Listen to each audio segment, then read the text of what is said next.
We're settling into a jungle cruise and we're setting off some sparks with a Suicide Squad. I'm Van Connor. And I'm Zehra Phelan, and this is Off Screen, your 7-day guide to everything movies. Boom.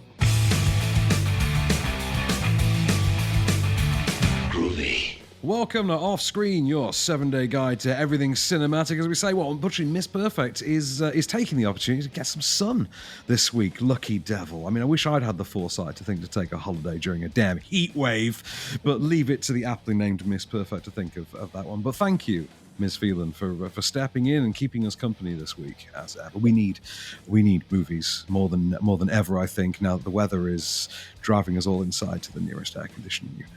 Yeah, exactly. Well, apart from right now, where it's, of course, it's England, it's raining.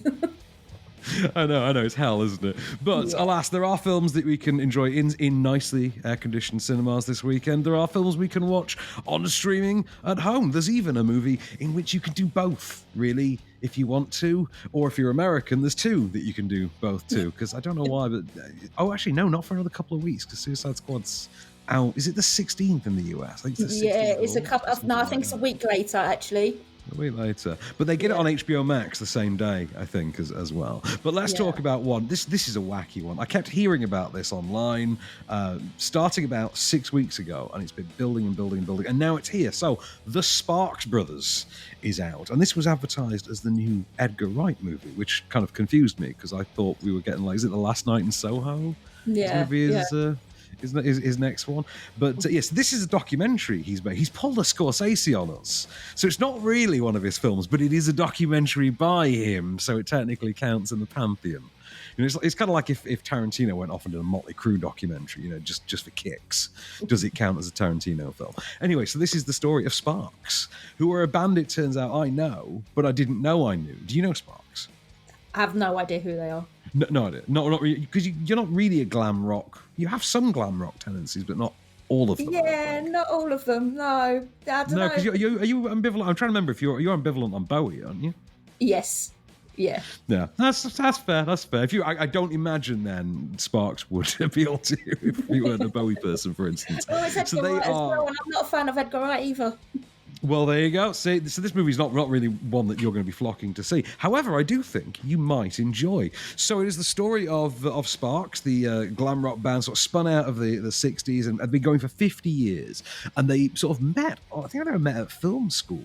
So there's always this cinematic performance art sort of infusion with their work that's always experimental and always wacky and a bit out there. And they've become quite beloved and cherished over these 5 decades by not only this legion of fans, but also a number of fans within the entertainment industry themselves who all turn up here. And because it's Edgar Wright, writing and directing this, and he does appear, sort of as a talking head as well, the talking heads are really eclectic and include people from far-flung American sides, but also British sides as well. So you get your Patton Oswalts, you get your Fred Armisons, you get your Jimmy Fallon types, and your music royalties, and your Larry Charles, and people like that. You also get people like Jonathan Ross. So, yeah, all of which come together to form this 50-year chronicle of the greatest band that never made it. Something that's always kind of confounded me in popular music is people's inability to take humor seriously. And I think that's one of the things, like why a band like Sparks isn't as big as the biggest bands in the world. Because they're funny. You had sense, you had style, you had cash galore. A lot of critics and some fans sometimes denigrate bands that show their sense of humor. Like, oh, it's a comedy band, it's a joke band. I just don't get that. I don't know why it has to be so stinking serious. Right, you just illustrated an amazing point for me there, Zehra, because you were dancing along to that. Is that because you knew the track? No, because I don't know, it just made me want to dance. That's it, because they are great tracks. The thing is, I did not realise how many of them I actually knew. Could not have told you a thing about Sparks before I saw this movie. Not a thing. I quite like them now. Like, I'm a fan of them. I'm like, this is fun and weird and kooky, and I'm into it. And Edgar Wright doing a documentary, you can imagine, going with that concept alone, there's going to be a lot of stylistic, fun being had there. And yes, it does absolutely deliver on that front. It's not quite as out there as his narrative work, as Edgar Wright's work on something like Baby Driver or Shaun of the Dead Hot Fuzz, those kind of things, where it is as much style as it is substance. Here, the substance is allowed to overtake the style, I would say. But a lot of fun. If you're a fan, it's unmissable. If you're not a fan, though, I would argue, you know what, give this a look. There's something to it. Bit overlong. It's about 2 hours 20. It's a bit overlong, but you know what I mean? Yeah. if you can make do with the runtime, you're in for a good time. You know what I mean? It's fun. Okay. I think I might watch that one. There we are then. See, I consider that a win. If I can half convince you, Zehra, I'm calling that a win. Anyway, it's up to you to convince me now, though, because we have a movie I haven't seen. I'm not seeing this until after this. Not only have I not seen it, but it's a DC movie, Zehra. So the Suicide Squad. What are my chances here? So first of all, tell me what I'm in for. What is this? What does this involve? All right. Okay. Well, it's if you think back to the 2016 David Ayer's version, this one blows it out version air quotes, but I mean it's a part reimagining and part sequel. Again, we have what's her name, Viola Davis back as Amanda Waller. She gathers together a massive group of, what are they, ex-cons? Supervillains. They're comic book villains. Not supervillains, but comic book villains, aren't they? Yeah, because I don't really think they've got any powers. Anyway, they're all sent to an island called Corto Maltese to fight off a big, greedy corporate government, but also come up against a starfish alien-type giant thing that they've got which basically what's the word, they spits. No, I don't think that's his name, but he spits out baby starfish which suck that's onto your Starro. face. Okay. I don't. Yeah, remember. I'm sure they'll give him a funky name or whatever. There'll be something they'll pull from mythology. But this sounds mental. I can't wait. 0227 is wide open. Colonel, dispatch the detachable kid. TDK, 2 o'clock! TDK is the detachable kid?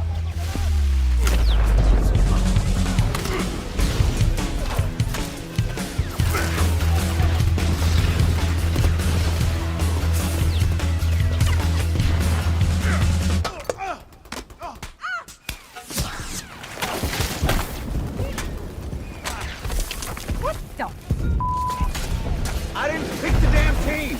I mean, any good, this one? It's actually fantastic. Of course, you've got James Gunn, who's from Guardians of the Galaxy, who's absolutely bonkers. Totally bonkers. Because that's what sold me, I think. You've got my interest the minute you've got James Gunn on there. So if we think of Guardians of the Galaxy as a very James Gunn film, and obviously we've seen Bright since as well. How do you think this stacks up? Do you think this has got more personality than Guardians of the Galaxy? Is there more James Gunn to be found in this? There's a lot more James Gunn in this. You've got a hell of a lot of violence in there, and not just that, but blood everywhere. It's within the first scene. There's like I lost count at how many people get killed off in the first scene alone. Now that's a question I have to, because this has got a huge cast list, huge cast. I mean, the first movie had what, 6 heroes? The Suicide Squad were 6 people, I think, in the first one, something like that, 6 or 8, something like that. And now it seems to be kind of like there's 24 names on that poster, and a hell of a every limited magazine cover is just the full cast now. So my expectation is that we are looking at a film that seems to start with one team that are like the big names that then get wiped out. And we do this for gags a couple of times, and then we wind up with a similar setup to the first movie, where it's a small core group going on to defeat the big bad, and that's Starro, I'm imagining. Yeah, it's basically they're sent in 2 teams, and the first team are, I suppose, guinea pigs, shall we say? And then obviously the second team go in. It's made up of Harley Quinn. You've got Idris Elba as Bloodsport. You've got John Cena as Peacemaker. Yeah, so the first team with the red shirts, then, from what you're pitching there, because if you're putting all the big names in Team 2, that first team are totally going to be red shirts, aren't they? But that first team does include Michael Rooker. No, Michael Rooker is always a red shirt. Like, especially if it's a James Gunn movie. It's still the biggest name Michael out of Rooker's all. around. So go on then. Any favorite characters in this one? Who's got the best? Who's got the best performance? Who's got the best character? Okay, Harley Quinn wins this one completely. Yeah. It's her movie. Yeah. You see a different side to Harley this time round. She gets, let's just say, she's more badass than all of the men put together. Is there, out of interest, is there an acknowledgement? Oh, a love interest as well. I mean, I was just asking, is there an acknowledgement of Birds of Prey having happened, or those events or anything like that? No, none of they're not being stringent with it. No, nothing like that comes up at all. But it is her movie, and there is one scene that it still gets me now. And I had the press conference as well, and it got everybody on the press conference. And there is a scene of John Cena in his tighty whities. And you'll look at him completely differently. A bit more John Cena him, huh? I get it. Oh yeah. So I mean, John Cena aside, you'd recommend then the Suicide Squad? You think this is my film of the week? Actually, it's just absolutely bonkers, hilarious, and it's totally insane. I heard it here first. I'm going into a DC movie with high expectations.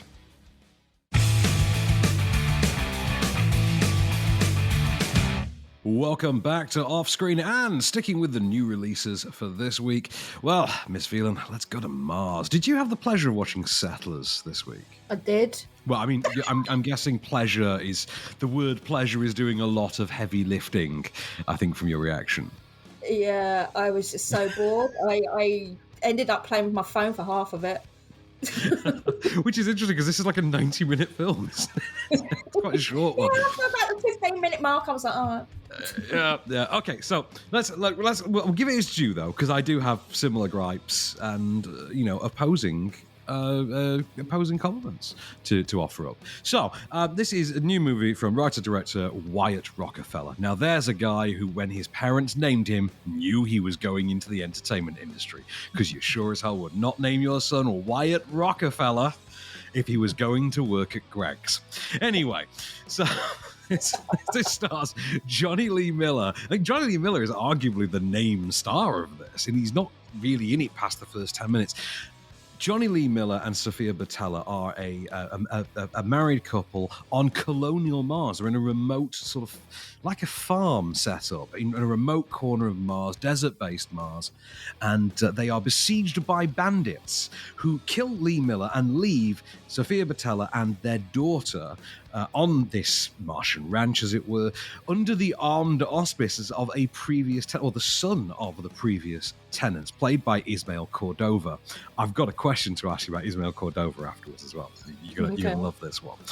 Who says to them, look, I understand, this is the world we live in. Times are harsh. We're all in this for survival. This was my home. I think you killed my parents. But at the same time, I don't want to be here on my own. So give me 30 days to win you over, and we'll do a bit of a Beauty and the Beast trade. If you give me a month and I win you over, we'll keep going at this. If not, you're free to go. That's Ursa Major. Very good. How about the big W there? Cassiopeia. Yeah. And how about that big bright one? That's a planet. Very good. Jupiter? No, Jupiter we can't see right now. What's that smaller body just off it? You see that? A moon. Yeah. Is it Earth? Very good. Yeah, the snoozing imitation you were doing there, Zehra, makes all the sense in the world. It's not the most entertaining, but that's Johnny Lee Miller and the younger form of the daughter, because this takes place over 2 time periods. It's Brooklyn Prince as the younger incarnation of the daughter. Remember from the Florida Project? Yeah, hated that, no. That's fair. That's another one of those movies that you're like, I respect this, I don't like it. But yeah, this is, I mean, to be fair, this has a very similar thing. I respect this, I don't like it. Mm-hmm. And the performances are like good, but the material isn't. Yeah. And that's the best, because I can't fault the actors. Yeah. Question for you. I mean, okay, I'll talk about the production first, then ask the question. So the production of this looks incredible, though. It looks very lovely. I mean, the set design, production design, the cinematography of it looks incredible. They've got the mood, they've got the tone. They've just not got the script. I mean, Yeah, good lord. the farm setup and everything actually reminded me a little bit of The Martian. There is that going for it, and I think I mean it does have something of that Western frontier appeal, which Mars naturally lends itself to, like you say with The Martian. And this does have. You could have made this as a Western just as easily. I mean, the only reason to do it as the science fiction is for the aesthetic value of it, because there's no real science fiction in this beyond the initial setup. And the problem is, once you get to the story of it, there's not an awful lot there. It is spread really far and thin. Yeah, but like I say, performances. Yeah, I mean it's all right. But yeah, like you said, it was just a story. It was just there was any twists or anything else that was happening. And like you said, it was too stretched out for my liking. I was like, nah, mate, you got to put something else in there. Yeah, it feels like there is a really good 40-minute short film in this. That I don't think should have been stretched out to a narrative feature. I will ask you this though: Ismail Cordova, right, who plays Jerry, the guy who takes them. Right, okay, first of all, the look on your face tells me a very certain impression you have of this gentleman. Is it just me? He reminded me so much of. Do you remember a few years ago? No, do you remember a few years ago we had The Sexy Convict? Do you remember this? This was a meme a few years ago out of the US, where I think he was like a Florida. Yes. Yeah. Yes. Do you not think, like, if they ever make a movie about that guy, somebody needs to call Ismail Cordova like first thing? Yeah, it's the eyes. It's the eyes. It's totally the eyes. It's the eyes, but it's also it's that glare. That's what it is. But Ismail Cordova as the sexy convict. That's our big takeaway from Settlers, which I thought was otherwise, I mean, good to look at, but not much to sit through. Yeah, no, I wouldn't even say that much, but hey. Let's talk about one we did sit through together, though, this last week, because we had the pleasure of going to see Jungle Cruise together, you and I, which, Dwayne Johnson's back, Emily Blunt's back. I mean, I always enjoy seeing Emily Blunt, a big blockbuster. This is coming to cinemas and Disney Plus premiere access from today. This is kind of the big romping summer adventure movie, the latest adaptation of a Disneyland theme park ride, because in previous years, we've had such success stories as Pirates of the Caribbean and Tomorrowland and The Haunted Mansion. Maybe we should skip Space Mountain. Just a thought. Maybe we skip Space Mountain. Let's leave the mountain out of this. This process is not going well. Anyway, Jungle Cruise, which was always sort of built on sort of dad humor anyway, basically sees the Rock, the former Rock, as the skipper. Isn't he Frank the Skipper? Isn't he? He's the commander, the captain of a jungle boat in 1916 Brazil. Takes on a passenger, Emily Blunt, Lily Horton, a sort of outcast, looked down upon, misogynized female scientist, a botanist who's in search of the Tree of Life, which can cure all ailments. And she's bringing her haphazard slapstick brother Jack Whitehall along for the ride. Does he have a personality? No, but there is a line of dialogue in which they just casually, in a very easy to edit out way, insert that he's gay, and that's his entire reason for being there. Anyway, it's a remake of The Mummy by way of Romancing the Stone and weirdly the first Pirates of the Caribbean movie and a live-action Moana. But yeah, okay. My name is Dr. Lily Houghton. My brother and I are looking for passage upriver. What's out there in the jungle? It's not a fun vacation. Well, I'm not here for a vacation. Legend has it that there is a tree that possesses unparalleled healing power. It will change medicine forever. And you need someone to help you find it. Here we go. Sometimes it just needs a bit of a... Nobody touches my engine but me. What did I just... There you go. We're gonna do this together. Haven't you been dreaming about adventure? She was always chasing after some far-fetched idea. So I gotta ask then, how did you find Jungle Cruise then, Ms. Phelan? Actually left me a little bit jaded, to be honest. I mean, you've got some exciting bits in there, when they're going across the rapids, and when it comes to the action, it's quite a bit of excitement there. But the bits that presumably would have come from the theme park, right? Yeah, pretty much. Yeah, that's good to know. You were saying about Jack Whitehall. I actually really liked him, and I don't do Jack Whitehall. And I thought he was the funniest character there. I mean, he's giving good John Hannah. Let's give him that. I mean, he's absolutely there to be John Hannah from The Mummy because, the movie is The Mummy. It's just, I mean, instead of actually having a mummy, they've just got Barbossa from Pirates of the Caribbean. Literally gone and gotten a version of Barbossa / Davy Jones / Salazar / insert Pirates villain here to be the black bit, whichever bloody Pirates villain. And then you've got one thing I wasn't expecting, because it's not in the marketing is how much they lean on the romance, on the chemistry side of this, to the point where it's quite brazen. It's less romancing the stone than it is just mercilessly hitting on the rock. So that made me feel really awkward, though. It didn't feel right. It just like, is it because he seems so much older than her? Is that what it is? Well, yeah, I don't know. And that's without getting into spoilers, by the way. Yeah. I just never seen Johnson as a romance kind of guy, I suppose, and it just feels a bit wrong. You know why you don't? Is because I think Dwayne Johnson has always been very progressive in his movies that he produces and leads. He's always been very progressive in two ways when it comes to his female leads. One, he's never really forced the crowbarring in of the leading man romance thing. It's not like if Bruce Willis is doing it. Oh, Bruce has got to get the girl. Doesn't matter that she's 19 and he's 58. But, it's always the way with Bruce. The other thing is that, and this touches on that point as well, Dwayne Johnson has always cast actresses of comparable ages to himself. They never have to be 25. This is not Tom Cruise has to go and get whichever nameless blonde is in a network sitcom this week to be the female lead in American Made. Can't even remember her name. I think it was Sarah something or other.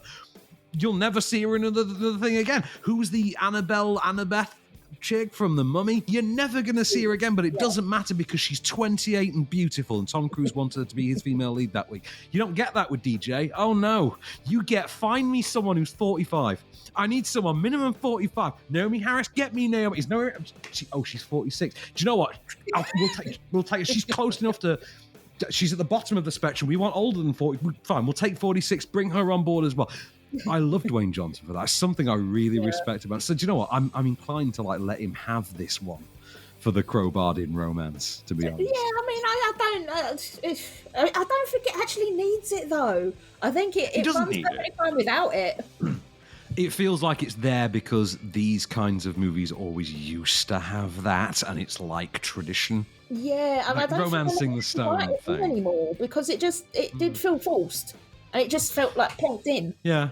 I mean, I'd say, it's obvious templates. I mean, it's obviously working to, I think, The Mummy in 1999 is the obvious big template. Beyond that is Pirates of the Caribbean, and then there is sort of a weirdly shoved in Moana element, which I don't really want to get into for spoiler reasons. But I will just say, I understand how certain people can make the same movie effectively multiple times. It's different if you're the star of it, though. I like to think you'd notice. But anyway, neither here nor there. The point is, if I'm going to slate Jungle Cruise for anything, it's that it's a little bit underwhelming because it relies too much on the movies it's attempting to imitate. It's more about reverence than it is homage, and I find that problematic. Other than that, a lot of it was very perfunctory.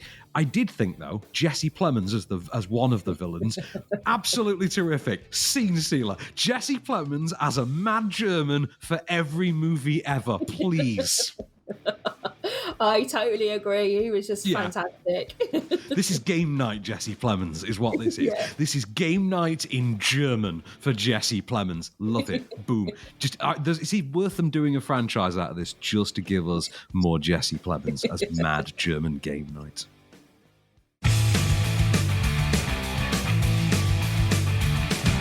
Welcome back to Offscreen, and taking you from the multiplex chair to the comfort of your couch.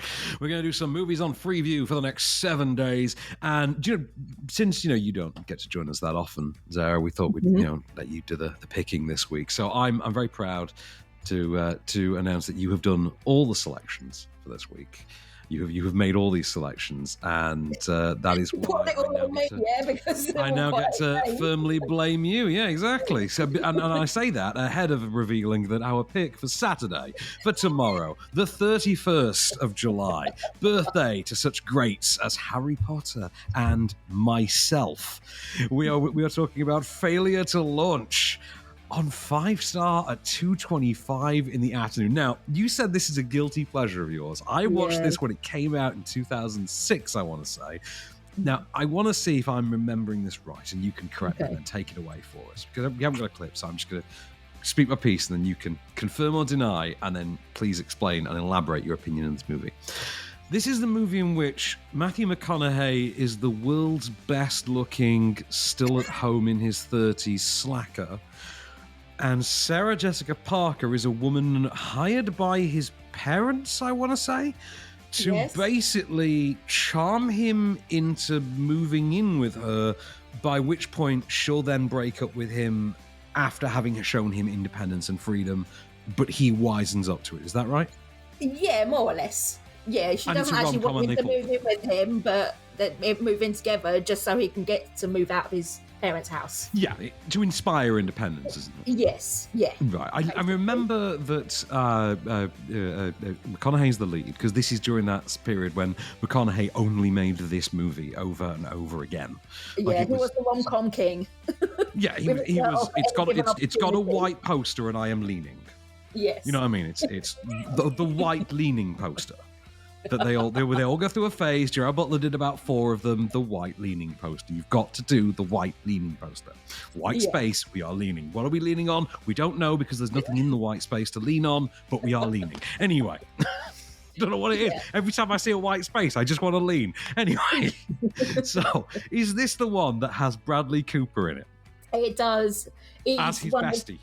That's one of his best friends, yes, he's quite a hippie in it. Yes. Now, the reason I ask this is because she has a bestie as well, and I can't remember. Is this the one in which either it's Kristen Ritter, a.k.a. Jessica Jones, or Zooey Deschanel, a.k.a. Jessamine Newgill? It's Zooey Deschanel. It is. There is another one that's Kristen Ritter. It might be She's Out of My League, I'm thinking of, which was, again, a white-leaning poster. So you can see why I get confused on all these things. Why do you love this? Why is this a guilty pleasure? Why do you love this? I don't know. I just think it's a lot of fun, to be honest. It's you know, it was round about that period where, you know, a lot of men don't like to move out of home because mummy takes care of all his washing and doing his making his food and cleaning his room, and I'm at home because of the pandemic, thank you. I'll have you know. I wasn't insinuating it was you. But there's a lot of chemistry between those two as well, and I do think it's actually really quite funny. And there's also a scene with Matthew McConaughey, Bradley Cooper, and his other best mate as well, which I can't remember his name. But anyway, it's all to do because he's keeping hold of his emotions because he once had a girlfriend who died, basically. That's the story, isn't it? That's the sort of tragic backstory, isn't it? Yeah, and Bradley Cooper's character thinks that, it's nature going against him because he gets bitten by a chipmunk, he gets bitten by a dolphin and dragged miles away. Remember the days when rom-coms did things like that? They always had to have a cute animal in there, like Good Luck Chuck did Penguins with Jessica Alba. Yeah, and of course, Sarah Jessica Parker, she's the perfect girlfriend. She loves going to the baseball. She knows all about sailing. They even do paintball together. It's just, and she manages to win the paintball contest. It's just a lot of fun, whimsical fun. Well, yeah. It's all clear fish because I refuse to believe that Sarah Jessica Parker knows what any of those things are, except possibly for sailing. But anyway, so I'll tell you what, I will revisit it and I will reassess based on your glowing recommendation. I find every now and again it's good to do that with these things. And this is 2:25 in the afternoon. It's on most weekends, to be fair. Yeah, I'll whack this on and have a nap, on the couch. It seems like a good time. What have we got then for Sunday? I'm giving you the benefit of the doubt on Failure to Launch then. Oh, you've got a classic for us for Sunday though. 2:50 on Great Movies. This is a great one for a Sunday afternoon. Ferris Bueller's Day Off.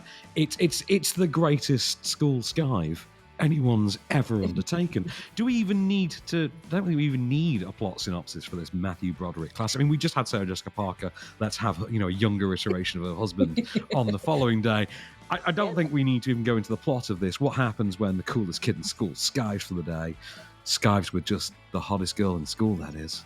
And, well, speaking of school. Anderson. Here. Bueller.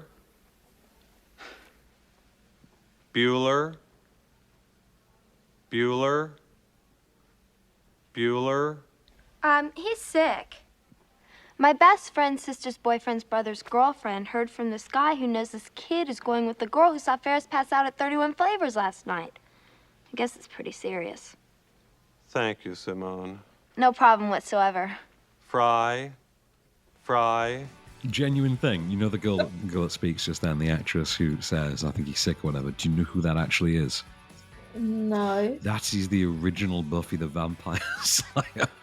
That is Christy Swanson. That is Christy Swanson, the very first, who starred in the Buffy the Vampire Slayer movie with your man Luke Perry there as the original Buffy love interest.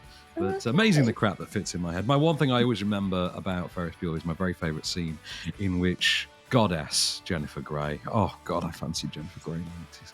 Goddess Jennifer Grey's in the police station, and she has that scene with full-blown bad boy mode Charlie Sheen. I mean, Charlie really leans into his future bad boy creds with this one. I feel like he was, at the time, he was writing a check he couldn't cash. Now he's taken that all the way to the bank. Exactly. No, my favourite scene has to be with the car and his best mate Cameron, Alan Ruck. He's just distraught when it goes through the window. It's just a perfect image.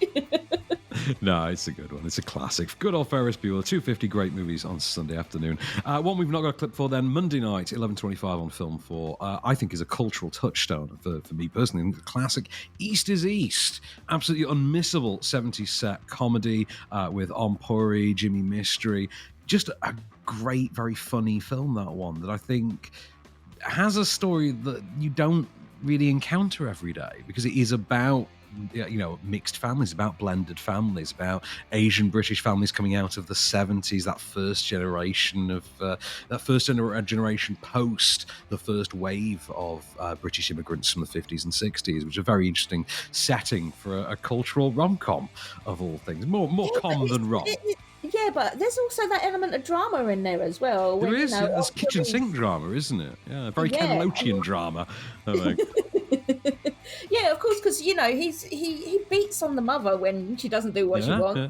This disowns his gay son. Oh, he did, didn't he? Yeah. On then to one I know also contains a bit of drama, but more comedy, and I know you're a fan of, so I know damn well why you picked this one. 6:55 on Tuesday, Film 4. It's Hugh Jackman, it's Taron Egerton, it's Dexter Fletcher directing. It's Eddie the Eagle. I know you, because you're a big fan of Dex, aren't you? But I am.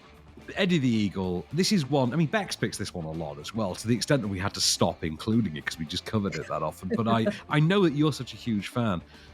Eddie the Eagle, it's something for everyone, I think, this one, isn't it? Yeah, I mean, it's the perfect underdog story. Yeah, it's based on the true story of Eddie the Eagle, the British four-eyed, can I say four-eyed?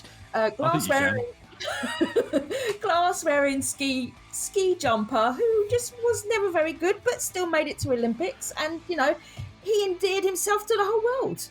He did, and the film's pretty endearing as well. I would argue Dexter Fletcher's the perfect director for it, and Hugh Jackman very well cast in there as well, and Taron Egerton absolutely nailing it.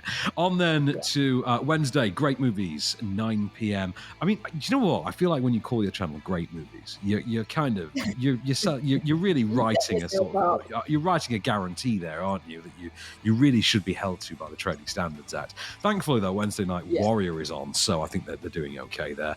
It's Joel Edgerton, not Taron Egerton this time. It's Joel Edgerton versus Tom Hardy, with Dad and Nick Nolte watching the two brothers in the MMA ring. You can trust me, I understand. You spare me the compassionate father routine, Pop. The suit don't fit. Tommy, I'm really trying here. You're trying? Yeah, I'm really trying. Now? Where were you when it mattered? I needed this guy back when I was a kid. I don't need you now. You know, it's too late now. Everything has already happened.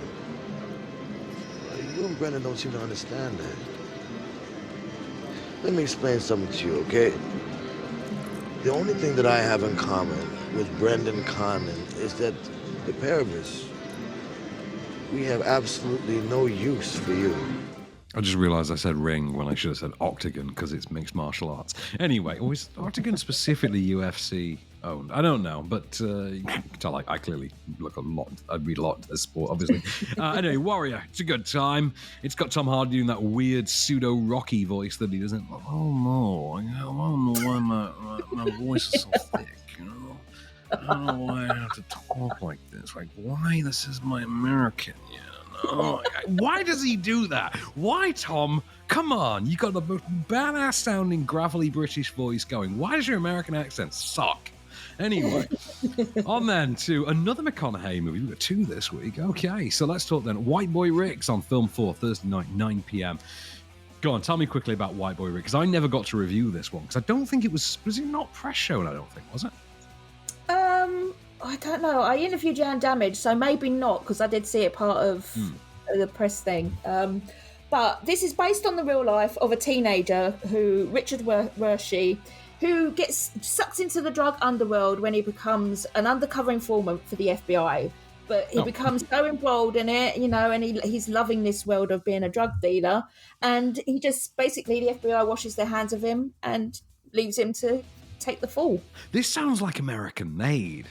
It sounds like a very similar setup to what, like, because American Made was the CIA and Tom Cruise. Yeah. But I tell you, is McConaughey the informant? No, McConaughey is the kid's father. Oh. Very different looking with the mullet, and obviously this is set during the 80s. I saw he had sort of Florida chic thing going on, another Joe Exotic thing, rocking. Yeah, he's a redneck, basically. A bit of a, hang on, that's a thought. Why has no one ever mentioned McConaughey as playing, like, a potential for playing Joe Exotic? That'd be incredible. I mean, we're not going to get Nicolas Cage now. Well, yeah, obviously. There's also Jennifer Jason Leigh's in there as well. She plays an FBI agent, and Belle Powley as well as the sister. Sold. Yeah, say no more. Sold. As soon as you bring the Great Belle into this, then done. I'm done. Okay, I'm sold. I'm gonna have to watch White Boy Rick. No, it's gonna be Right Boy Wick. I think I was gonna say. No, it's White Boy Rick. On to Friday, 9 p.m. Film 4. We don't even need to say too much on this. We're just gonna cue it up and play the clip for you before we play out. Kingsman: The Secret Service on 9 p.m. on Film 4 on your Friday night. Who doesn't love a bit of Kingsman? I mean, the sequel sucked, but it's a great one. I mean, it's the is it the 14th anniversary of Stardust this week, which is kind of the first big Matthew Vaughn movie from 2007, and you know that kind of led all the way to this, which has properly, I think Kingsman is the movie which I think is properly solidified. Yeah, and I thought it was a good idea to add this as well, because we've got the prequel coming up in a few months. We've got The King's Man, if it holds to its fourth release date now. Yeah, I think so. I want to say fourth. It might be fifth though. Yeah. But we are starting to run the risk of another Black Widow with this one. But yeah. So Kingsman though, the first, and it's always going to be the best in it. Entry in the Kingsman series, Colin Firth doing what he does. Did you see the film Trading Places? No. How about Nikita? Pretty Woman? All right. My point is that the lack of a silver spoon has set you on a certain path, but you needn't stay on it. If you're prepared to adapt and learn, you can transform. Oh, like in My Fair Lady? Oh, I don't full of surprises. Yes, like My Fair Lady. Only in this case, I'm offering you the opportunity to become a Kingsman. A tailor? A Kingsman agent. Like a spy? Of sorts. Interested? You think I've got anything to lose?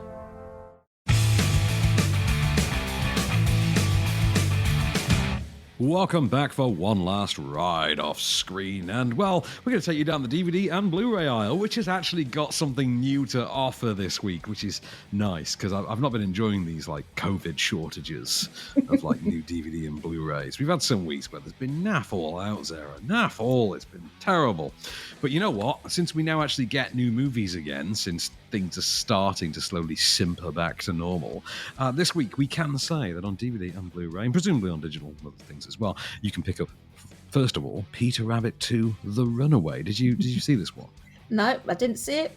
Don't want to see it. Will not see it.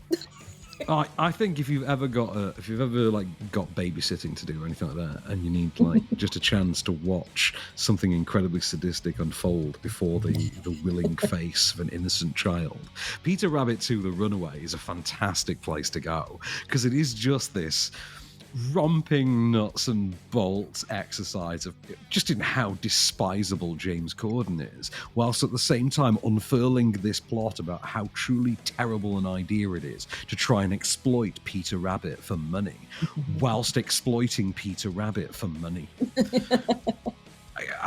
It's brilliant. I mean, on a sadistic level, I think it's fantastic. On a basic film level, I'm like, meh, if I was a kid, I'd probably think this is great. My own nephew thinks this looks like the greatest movie ever. He's obsessed with Peter Rabbit, so... And your nephew is how old? Admittedly, he's not 3 yet, so that kind of tells you where this has been pitched. I will say, though, it's an infinitely... it's got more to it than the first one. There's actually more of an adventure and a film. The first one was like The Odd Couple on a farm. Yeah. This new one's more like Home Alone 2 on a farm. But no, Home Alone 2 in Gloucester, because they go to the big city in this one. It's like their version of the big city is right. Gloucester. I'm like, what's your Manhattan? York? But anyway, but of course, that's not the only... Domhnall Gleeson. I do have a soft spot for Domhnall. Domhnall Gleeson gets the greatest like freak out moment of his career in this movie. There's just a great moment in which he just properly you know that moment when someone just like sees something shocking and they just deadpan drop everything and just react. Yeah. Domhnall Gleeson gets an all-timer of those in this movie.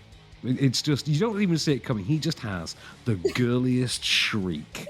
I think it's phenomenal. I want to watch the movie again just to see that. In fact, I'm going to whack it on. I'm going to skip through just to find that moment. But, yeah. Anyway, so on to a slightly more publicized movie on DVD and Blu-ray this week. So much so, did kind of win an Oscar. And we've got to talk about Promising Young Woman. Which Emerald Fennell's debut feature starring Carey Mulligan, Bo Burnham, who's gone on to a whole other level of fame, it seems, in the 6 months since this finally got released, and like kind of has an all-star supporting cast of like, you know, hunky nice guy next door types from the 2000s, doesn't it? Like your Adam Brody type. Adam Brody's literally in this, isn't he? Yes, he is. Adam Brody McLovin is in this. I want to say McLovin's is in this. Piz from Pez, what was his name? Puz from Veronica Mars is in this. I want to say Pez. I think he's Pez from Paz. It is a P and a Z in it. That's all I know. From Veronica Mars, he's in this.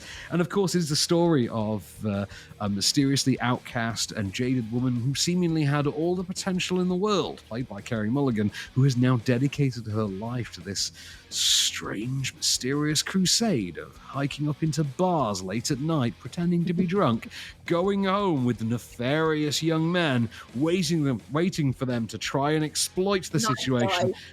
Nice guys, only to then turn the tables upon them. I think you should go. But a second ago, you were determined for me to stay. You were pretty insistent, actually. I'm a nice guy.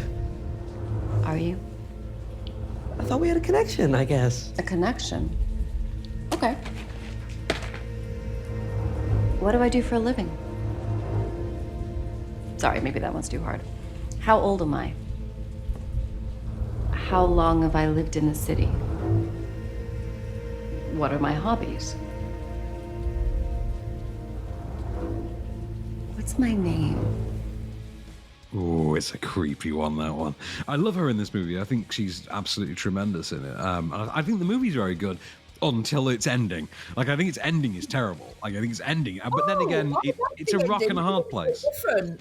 It's a rock and a hard place with the ending on this one because there's only two real avenues you can go down with it, and neither one especially works. So it's what do you do? Your hands are kind of tied, and you can't really just stop the movie dead. I mean, you could. But yeah, I mean, I wasn't really...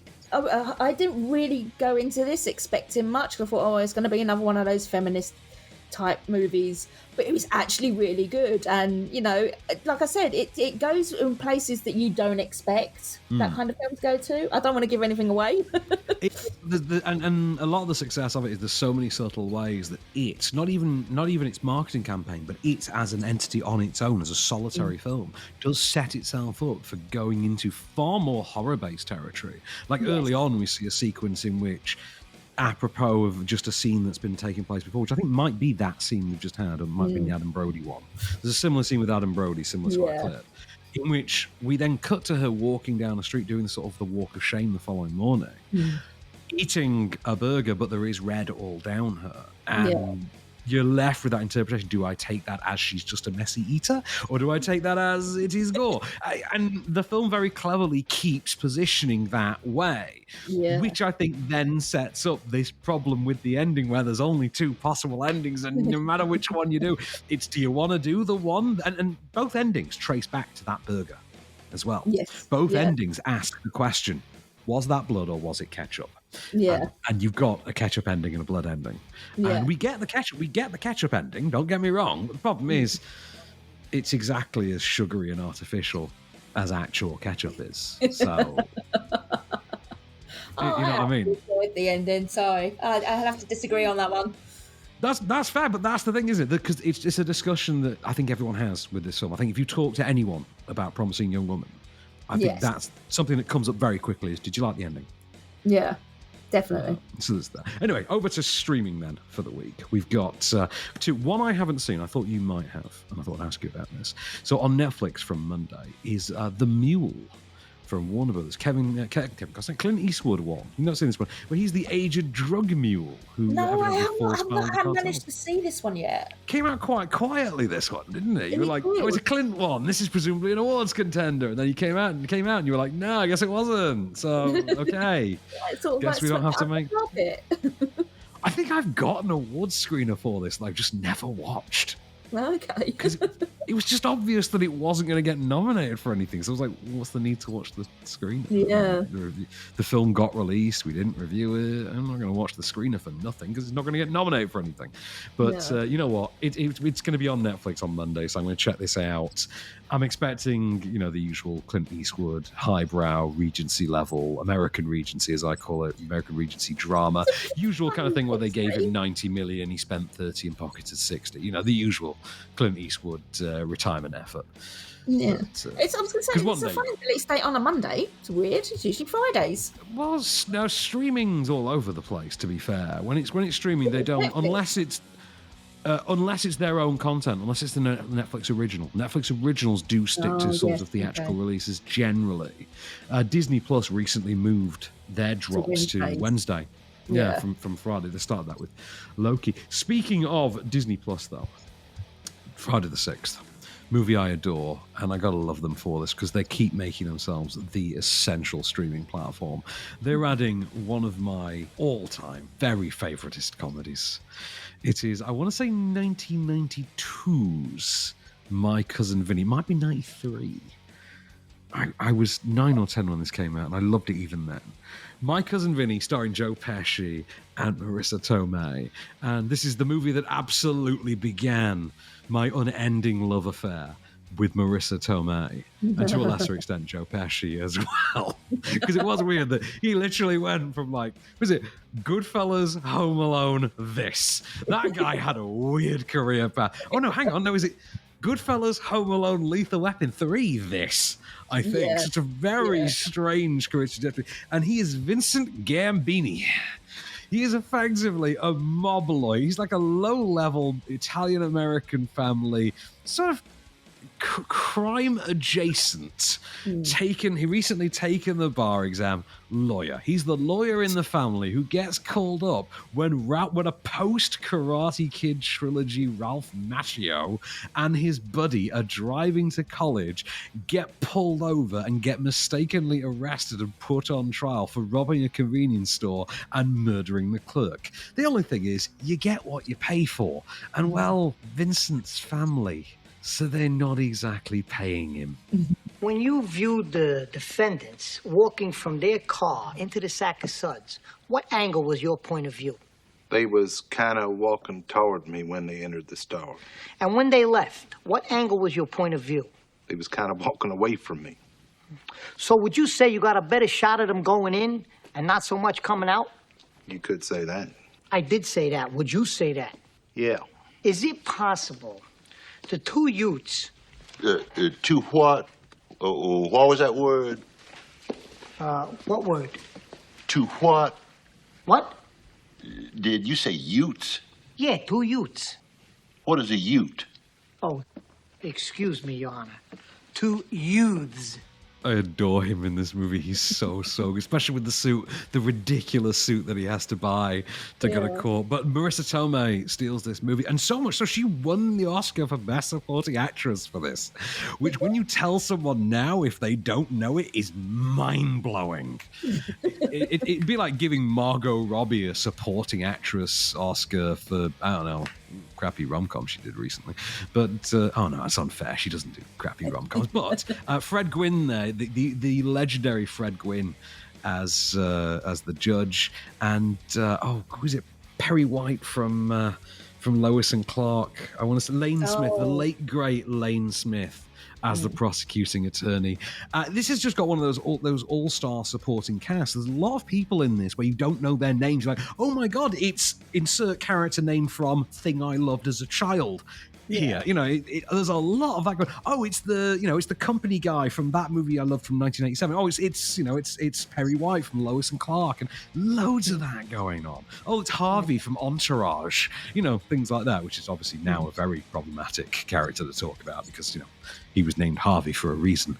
Anyway, but My Cousin Vinny, star of the show, obviously. Joe Pesci. Check this. If you've never seen My Cousin Vinny and you have Disney Plus, you owe it to yourself. Yeah, you got to, don't you? Stream this. Yeah, from Friday, Disney Plus. Don't miss it. It's so good. And also, you'll just be saying utes and grits forever. What is a grit? Also, I don't know if I've ever told this. I have a thing about walking in mud, and I had it before this movie. And every time, I don't like walking in mud. It's like I refuse to walk in mud because I always wear immaculately spotless sneakers. So I don't like. Yeah, I don't like walking on grass. I despise walking. I refuse to walk on mud. So it has to be the driest grass. I won't walk on wet grass. And My Cousin Vinny has a sequence in it that has absolutely affirmed that in me forever. But you can see that for yourself, Disney Plus, from next Friday, which is, I think it's Friday the 6th? 6th next week, isn't it, Friday? Yeah.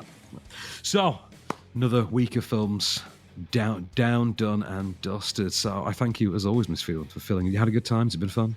It's always a pleasure with you, Van. Always. I mean, if you could say it without the gritted teeth, I'd find it more plausible. But but as ever, I thank you nonetheless. But alas, that's all we have time for this week. In which case, I've been Van Connor. And I've been Zehra Phelan. And we shall return.